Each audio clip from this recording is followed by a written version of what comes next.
खौरांगिरि नोंथांमोननिसिम खुलुमनाय जासिबाय खौरां नायगिरि नोंथांमोननिसिम गोसो गोरबोनिफ्राय जासिबाय दिनैहाय जोंहा खोब गोजोनथाव सान थांनाय 2003 मायथाइयाव जेब्ला बिएसि एकर्ड जादोंमोन बिटिसि एकर्ड जादोंमोन बे एकर्डनि गेजेरजों जोङो जोंनि नैबे क'क्राझार चिरां बाक्सा आरो उदालगुरि बे जिल्लाखौ जोङो गोदानै बिटिसिआव जोङो मोननो हादोंमोन थांनाय 30 अक्ट'बर 2003 मायथाइयाव बे जिल्लाफोरखौ गायसननाय जादोंमोन दिनैहाय बे जिल्लाफोरनि सिङावहाय जोंहा बिटिआर सरकारनिफ्राय मोनसे बिथोन होलाय लेखानो जे जोंनि मोनफ्रोमबो जिल्लायाव जे जोंहा दिनैहाय गायसननाय सान हिसाबै जोङो फालिनो लादों आरो बे फालिनो लानाय हिसाबै जोंहा दिनैहाय चिरां जिल्ला हिसाबै जोंहा मोनसे जे गायसननाय सान बे गायसननाय सानखौ जोंहा जिल्लानि जा फेग्राउन्डआव दिनै बेखौ गाजा गोमजायै फालिगासिनो दङ आरो बेबायदिनो जोंहा चिरां जिल्लानि सिङाव थानाय गुबुन गुबुन जोंहा फरायसालिफ्राव बे गायसननाय सानखौ जोंहा फालिनो लादों बे लेखायैनो जोंहा रुनिकाटा हायार सेकेन्डारि स्कुलावबो दिनैनि नैबे जे चिरां जिल्लानि जे गायसननाय सान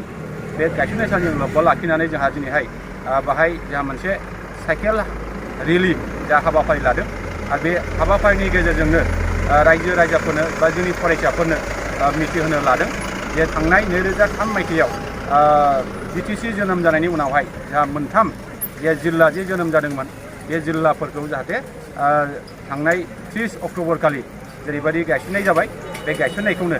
दिनैहाय जोङो फरायसाफोरनो मिथिहोनो लुबैदों आरो रायजो राजाफोरनो मिथिहोनो लुबैदों जाहाथे बे गोदान जिल्ला जानायनि उनावहाय दासिमाव जोंनि जिल्लाया माबायदि जौगानो हादों हायाखै बेफोर गासै बाथ्राफोरखौ जोंहा रायजो राजाफ्रा दिनै निस्सय मिथिया दा बेनिखायनो खालामदों बे हाबाफारिया खोब मोजां जादों आरो फैबाय थानाय समावहाय बे हाबाफारिया जाहाथे मोजाङैनो खुंफुंजागोन बा बेबायदिनो हाबाफारिखौ जों लांबाय थानो हाथों आं बेखौ मिजिं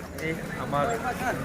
রনিকাটা হায়ার সেকেন্ডারির পৰা এখন সাইকেল রেলি আয়োজন করা হয়েছে এই সাইকেল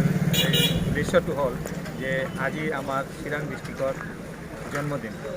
চিরাং ডে বুলি আজি মানে ঘোষণা করা হয়েছে এই চিরাং ডের উপলক্ষে আজি এখন আমার রনিকাটা হায়ার সেকেন্ডারির পৰা সাইকেল রেলি এটা আমি ওলাইছো যাতে আমার সকল রাইজৰ মাজত এই দিনটো যাতে স্মরণ থাকে বহুত রাইজে হয়তো একটু নাজানে যে আমার চিরাং ডিস্ট্রিক্টর জন্ম হয়েছে 2003 চনত এই 30 অক্টোবৰত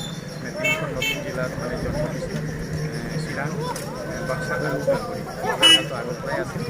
তো এই তিনিখন নতুন জিলা জন্ম হৈছিল গতিকে এই দিনটো যাতে সকলো ৰাইজৰ মাজত যাতে থাকে ইয়াৰ কাৰণে আজি আমাৰ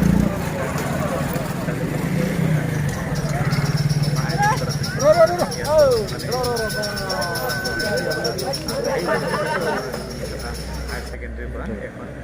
বাইচাইকেল ৰেলি ওলাইছোঁ যাতে আজিৰ দিনটো ল'ৰা ছোৱালী আৰু